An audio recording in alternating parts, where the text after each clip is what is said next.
Brasil, construtor de ruínas. O tucano arrasta as penas nos esgotos. Houve um momento em que um limite que jamais poderia ter sido ultrapassado foi rompido na política brasileira. O ato foi precursor nas quebras que viriam depois. Aconteceu na campanha de 2010. Naquele momento, os caminhos de Eduardo Cunha se cruzaram com os de Dilma Rousseff e de seu adversário José Serra, do PSDB. O PSDB, como partido ligado à social-democracia europeia, como partido formado por exilados da ditadura, como partido de ilustrados e bem-educados, começava o declínio que o levaria a chegar em 2019 com o rosto de João Dória. Nas primeiras campanhas eleitorais após a ditadura militar, a maioria dos candidatos costumava evitar abordar o tema do aborto. Nem enfrentar a questão para evitar perder eleitores, nem usá-la como moeda eleitoral para ganhar apoio entre os mais conservadores. Se não havia coragem para enfrentar o tema a partir de um debate responsável, também existia pudor para não baixar o nível, fazendo proselitismo com uma das causas de morte de mulheres jovens no Brasil. Collor de Mello ensaiou romper essa fronteira, ao usar a filha de Lula com Miriam Cordeiro para atacar seu principal adversário, em 1989. Mas uma espécie de acordo tácito foi mantido nas eleições que se seguiram. Em 2016, segundo dados do Datafolha, os evangélicos representavam 29% da população brasileira. E crescendo, em especial os neopentecostais das novas igrejas. Ao constatar o potencial eleitoral do novo grupo de poder, já em 2010, políticos e marqueteiros perceberam que jogar o aborto na mídia e no palanque poderia ser conveniente, tanto para conquistar o voto religioso quanto para derrubar opositores com escrúpulos de se tornarem crentes de última hora. Ninguém fez isso com maior afinco do que José Serra, na campanha eleitoral em que disputou a presidência com Dilma Rousseff. No final do primeiro turno, a internet e as ruas foram tomadas por uma campanha anônima, na qual se afirmava que Dilma Rousseff era abortista e assassina de fetos. Dilma começou a perder votos entre os evangélicos, e parte dos bispos e dos padres católicos exortou os fiéis a não votarem nela. Circularam suspeitas de que o ataque teria partido da campanha de Serra, mas a autoria não chegou a ser provada.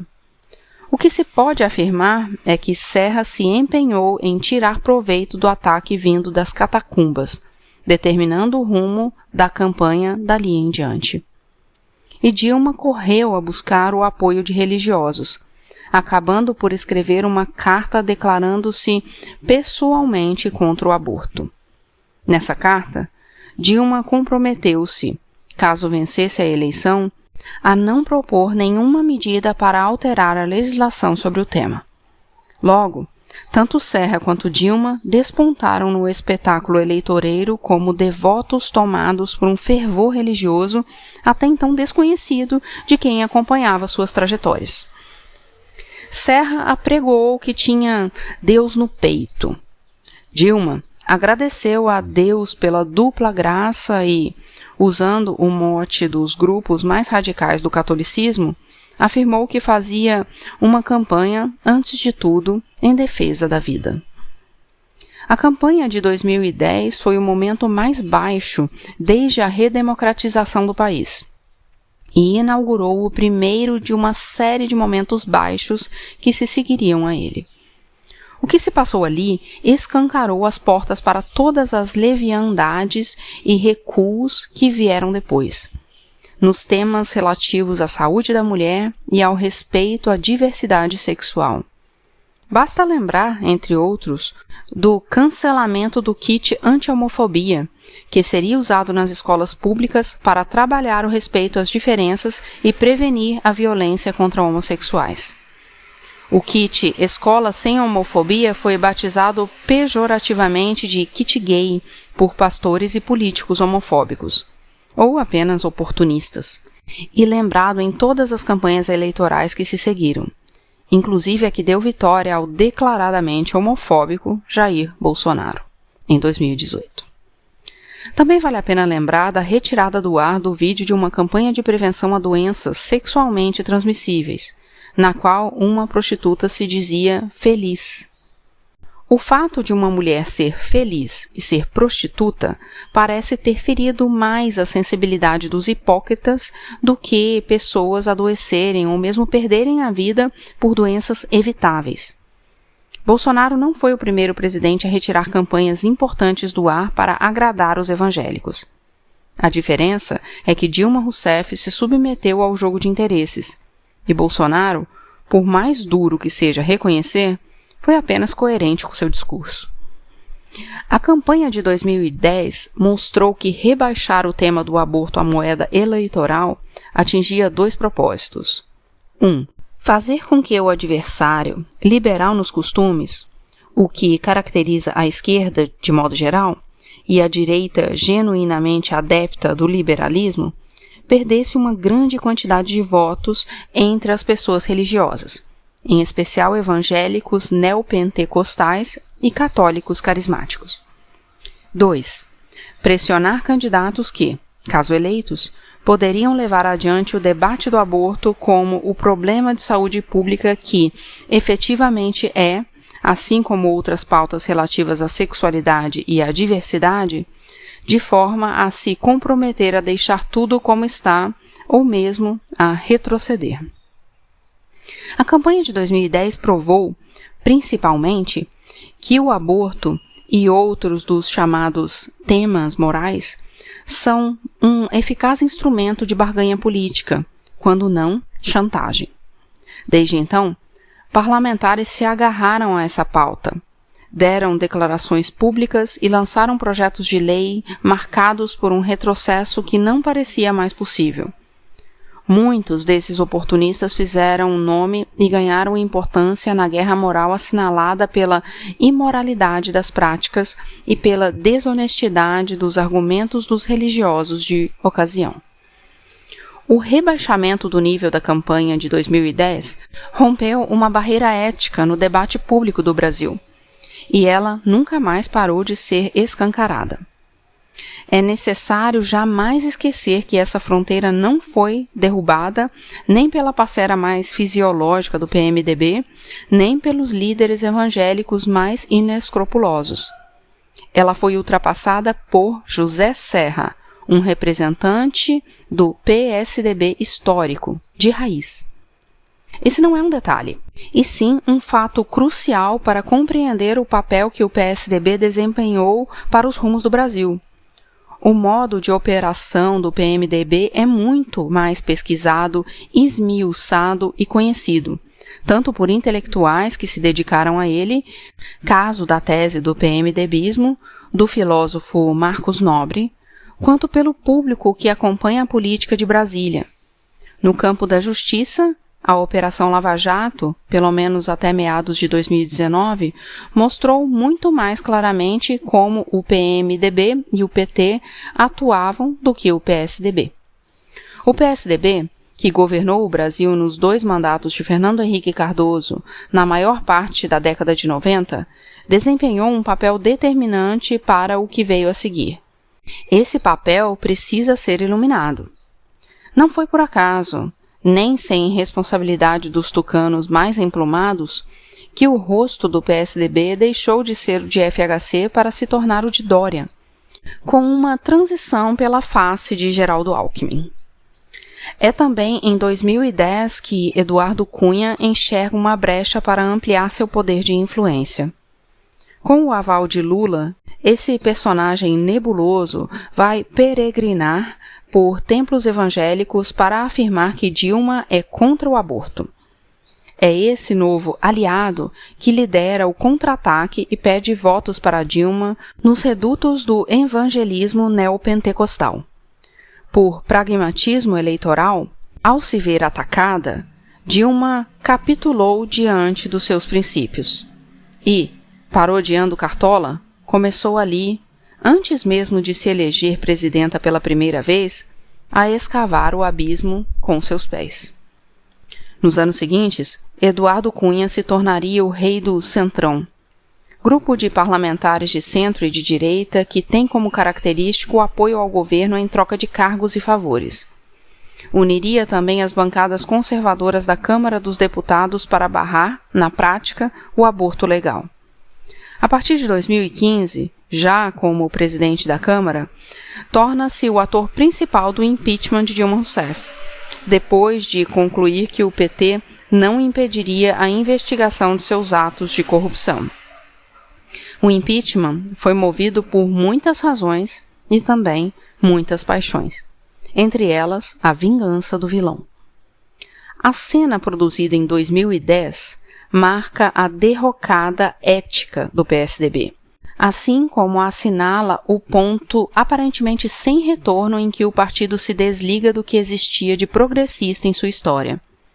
O momento em que o corpo das mulheres virou moeda eleitoral no Brasil tem seu impacto na história recente minimizado, até porque a maioria dos analistas é composta por homens. Daquele momento em diante, a lógica que pautou o Congresso tem sido a de barrar qualquer avanço nos direitos das mulheres sobre seu próprio corpo, assim como em temas que dizem respeito a gênero, diversidade sexual e raça.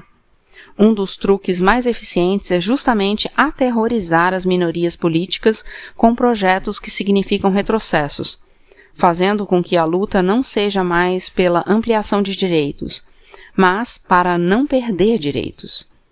Essa operação política se acelerou de forma inédita no governo de Michel Temer, de 2016 a 2018, e seu projeto não eleito, quando direitos foram leiloados em troca de apoio por um presidente, ministros e parlamentares acuados pela Lava Jato. Tucanos Penalonga se omitiram ao ver José Serra arrastar as asas nos esgotos, em 2010. E se omitiram mais uma vez quando outro membro do PSDB histórico, Aécio Neves, desferiu o ataque mais grave à democracia. Quando Aécio perdeu a eleição em 2014 para Dilma, ele e seu partido cometeram o ato, ao mesmo tempo oportunista e irresponsável, de questionar o processo eleitoral, sem nada que justificasse a suspeição do pleito. O Brasil, com as urnas eletrônicas, tem um dos mais confiáveis sistemas de votação do mundo. Aceitar a derrota faz parte das regras fundamentais da democracia. Aécio iniciava ali uma nova crise, e isso já num cenário de crise, marcado por dificuldades econômicas crescentes e perda acelerada do apoio à presidenta reeleita. Nesse ato, abriu um precedente mais do que perigoso. Mais tarde, uma gravação revelaria Aécio afirmando que pediu a auditoria dos resultados eleitorais só para encher o saco. Aécio deve entrar para a história não só pelos seus crimes de corrupção, mas por esse gesto contra o país. Aécio Neves e José Serra devem ser lembrados como políticos que praticaram gestos determinantes para a destruição da democracia brasileira. 4 anos depois, em 2018, mais uma eleição. Durante a campanha, de dentro do hospital, onde se recuperava de um atentado à faca, Jair Bolsonaro gravou um vídeo questionando as urnas eletrônicas e sinalizando que poderia não aceitar o resultado do pleito, em caso de derrota. Seu vice, Hamilton Mourão, já havia dado uma entrevista à Globo News afirmando a possibilidade de um autogolpe do presidente eleito, com o apoio das Forças Armadas. Bolsonaro e os generais anunciavam ali que não aceitariam a derrota. A democracia, pelo visto, só valia se o resultado fosse positivo. O que planejavam não foi usado, já que Bolsonaro venceu a eleição de 2018 pelo voto. E, como venceu, suas suspeitas sobre as urnas eletrônicas desapareceram de imediato. o PSDB desempenhou um papel importante no impeachment de Dilma Rousseff e participou do governo de Michel Temer. Quando aderiram aos movimentos das ruas a favor do impeachment e contra o PT, vestidos com a camisa da seleção brasileira, políticos tucanos também se iludiram que a rua era deles. Não era nada disso. Em setembro de 2018, um dos tucanos de plumagem grossa, Tasso Gereissati, afirmou, em entrevista ao jornalista Pedro Venceslau, no jornal O Estado de São Paulo, o partido cometeu um conjunto de erros memoráveis. O primeiro foi questionar o resultado eleitoral. Começou no dia seguinte à eleição. Não é da nossa história e do nosso perfil. Não questionamos as instituições. Respeitamos a democracia. O segundo erro foi votar contra princípios básicos nossos, sobretudo na economia, só para ser contra o PT. Mas o grande erro, e boa parte do PSDB se opôs a isso, foi entrar no governo Temer. Foi a gota d'água, junto com os problemas do Aécio. Fomos engolidos pela tentação do poder. Tarde demais. Quem acha que controla as ruas não estudou nem a história nem a psicologia humana. Com telhado de vidro fino, tanto Serra quanto Aécio e o PSDB são hoje menores do que nunca, em todos os sentidos. Pior do que não ter ressonância é ter perdido o respeito. O PSDB, que surgiu com a volta da democracia, não existe mais. O que existe agora é outra coisa. Que coisa é essa? O futuro mostrará. O que já dá para ver, através do sorriso assustadoramente branco de Dória, é uma garganta escura.